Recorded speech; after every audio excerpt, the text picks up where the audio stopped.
Ah, Ah, salut Philippe. salut Alicia. Sois la bienvenue. Écoute, merci beaucoup de nous accueillir chez toi. C'est avec plaisir. On est dans ton antre ici. C'est le mot juste. C'est l'entre, oui. Alors Philippe Guitz, artiste plasticien. Je crois que c'est un nom que tu n'aimes pas particulièrement. Non, pas du tout, on le rejette tout de suite.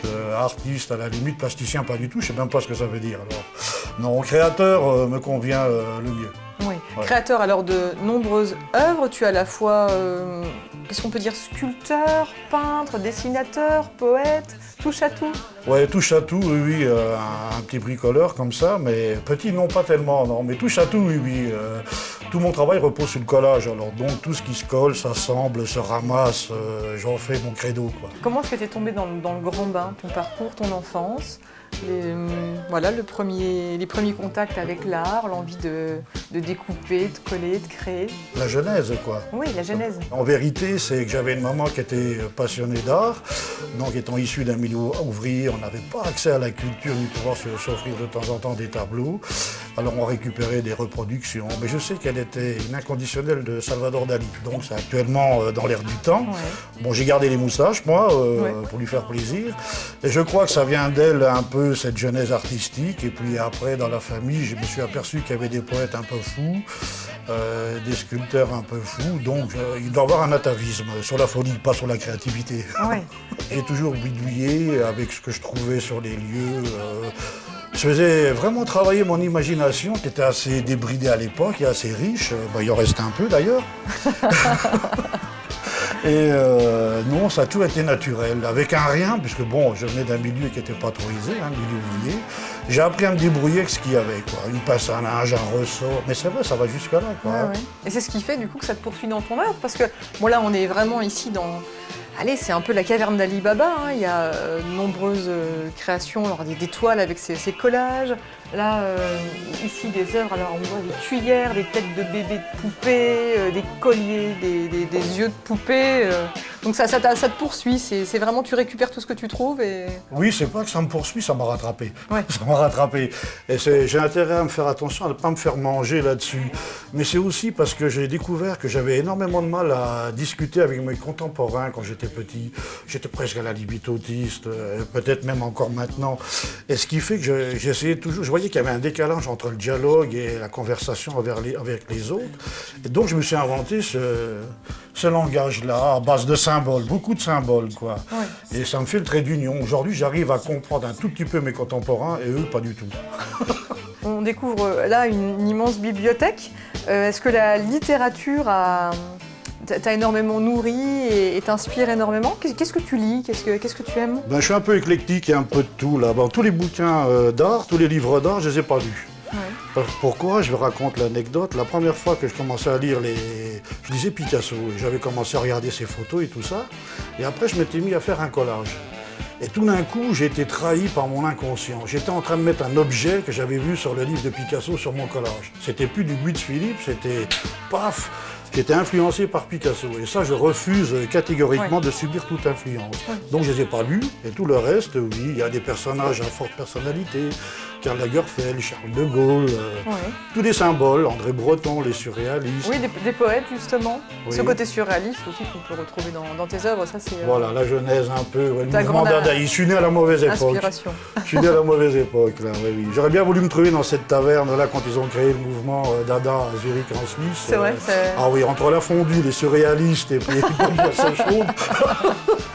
Imagine un peu le départ, pour ça qu'ils ont foncé et bouleversé le système. Dada, c'était the best, quoi, les meilleurs, quoi. On va peut-être faire un petit tour dans ton atelier, Allez, ça serait intéressant de voir un peu comment alors tu travailles, on y va? On y va. Je te laisse me guider.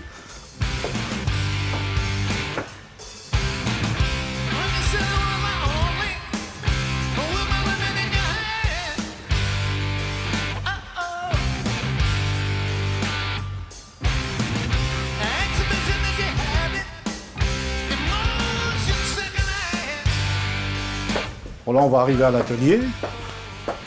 T'es toujours la bienvenue. Alors cet atelier, c'est l'endroit où tu passes le plus clair de ton temps. Une partie, oui, oui. Quand c'est tu te là lèves que- le matin, c'est... Presque, là, oui. Après la glace, c'est ici. Voilà, oui, après le lavabo. Voilà, et c'est ici que je commence à travailler, à réfléchir, je mets la musique et puis les œuvres commencent tout doucement à chercher les objets. Tu vois, il y a des objets un peu partout. Là, il y a d'anciennes créations. J'étais en train de travailler sur Paris Hilton, là, c'est une commande. Oui. Et puis quelques petites histoires personnelles que je suis en train de faire, de concevoir, en trouvant un peu dans le bric-à-brac que tu vois ici. Donc c'est des choses que tu vas achiner dans les brocantes, c'est des objets que tu récupères un peu partout, chez des amis que tu trouves. Oui, un peu. Les cuillères, je suis interdit d'invitation chez les amis C'est parce vrai que je les volais. Donc ils s'en sont aperçus, puis ils avaient des superbes louches. Et autrement, oui, je chine, j'achète des objets, je trouve par terre. Mon but dans la création, c'est pas trop d'acheter, c'est de trouver, quoi. Ouais. Hein, l'objet parle de lui-même. Mais des fois, dans le langage symbolique, il faut trouver l'objet clé qui délivre le message. C'est ce qui est le plus dur. Ouais. Parce que tu peux pas aligner quelques objets comme ça et puis dire, tiens, ça y est, j'ai fait un tableau. Il faut qu'il y ait une histoire, il faut qu'il te parle. Parce que je ne suis pas peintre, hein. Je peins avec les objets, la forme de l'objet, du débris. Ouais. Et donc, il faut que l'histoire se fasse. Autrement, ça serait facile de faire du collage comme ça et Tu qui dis, ne faut veut rien que dire. l'objet doit raconter une histoire et c'est typiquement la cuillère qui habite tes œuvres et la louche. Oui.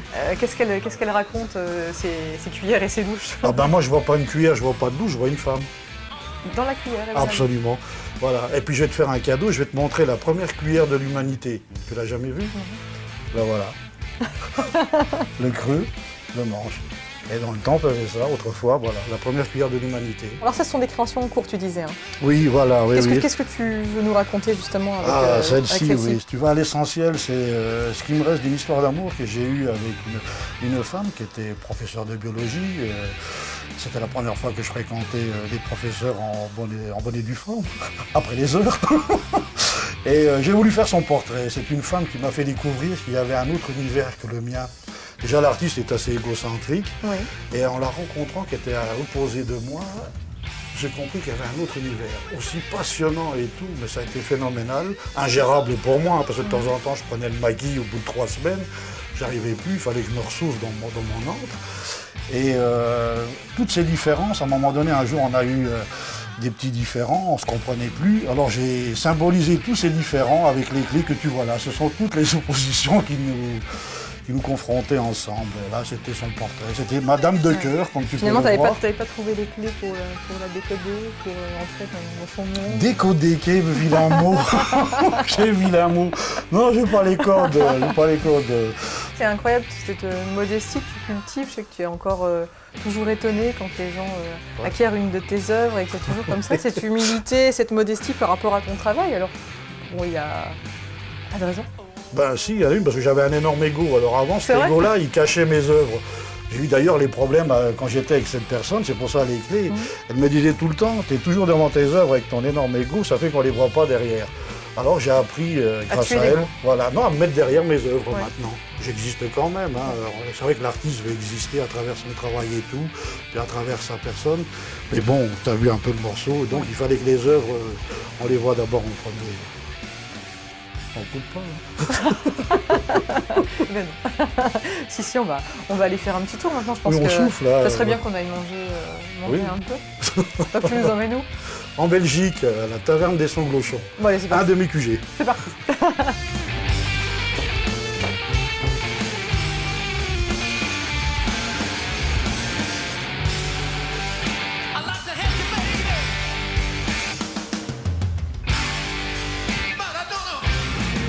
Là, tu nous emmènes en Belgique.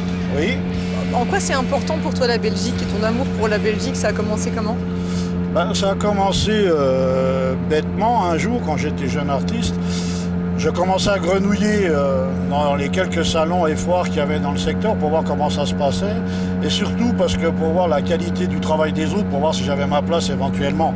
Le doute, quoi, parce que de temps en temps, le doute m'habite aussi. Mais à l'époque, surtout quand j'étais plus jeune, un manque de confiance, mais quoique. Et donc j'ai découvert Libramont, c'est là qu'à côté de Libramont je vais vous emmener. Et j'étais impressionné par la quantité des artistes qui étaient là, puis je voulais rencontrer d'autres artistes, voir à quoi ça ressemblait, ceux qui sortaient de leur grotte, s'ils étaient comme moi. J'ai eu la chance de rencontrer un personnage extraordinaire, Pierre Crasson, le regretté feu Pierre Crasson, qui a voulu être mon père spirituel. Alors après, du moment que je suis en famille en Belgique, et que j'ai été adopté, voilà. J'ai une histoire d'amour avec la Belgique. Voilà.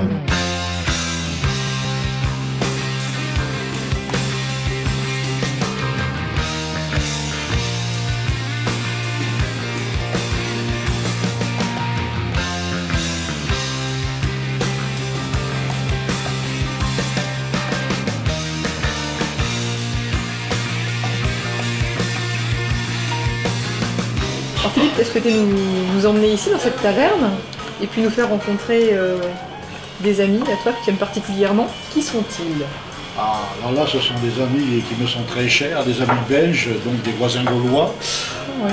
Annette, ici présente, et Fernand sont tous les deux responsables d'une manifestation artistique qu'on appelle Librard, qui se déroule à Libramont, un village tout à côté. Ouais. Et mon histoire d'amour avec la Belgique, je leur dois. Qu'est-ce que vous aimez particulièrement chez Philippe, vous, à titre personnel? Moi, j'aime bien ces œuvres parce qu'elles sont choquantes. J'aime bien ce qui choque, qui heurte un peu Oui. et qui remet en question toute une série de choses. Et Qui appelle à la réflexion à la aussi. réflexion. Et on a regardé hier soir, nous deux, ces œuvres qu'on a, parce qu'on a un peu collectionné de chez toi. Oui. Et je trouve ça quelque chose d'attirant, mais choquant. Et j'aime bien ce qui choque. Ça me touche beaucoup. Ça me touche beaucoup. Moi, j'aime bien qu'on nous ouvre s'entrechoque, Fernand. Et c'est important de se retrouver dans des lieux comme ici, justement, cette taverne, et de partager un bon repas, boire une bonne bière. Et... Oui, c'est une annexe à l'atelier et à Librard. C'est ici à une certaine forme de QG.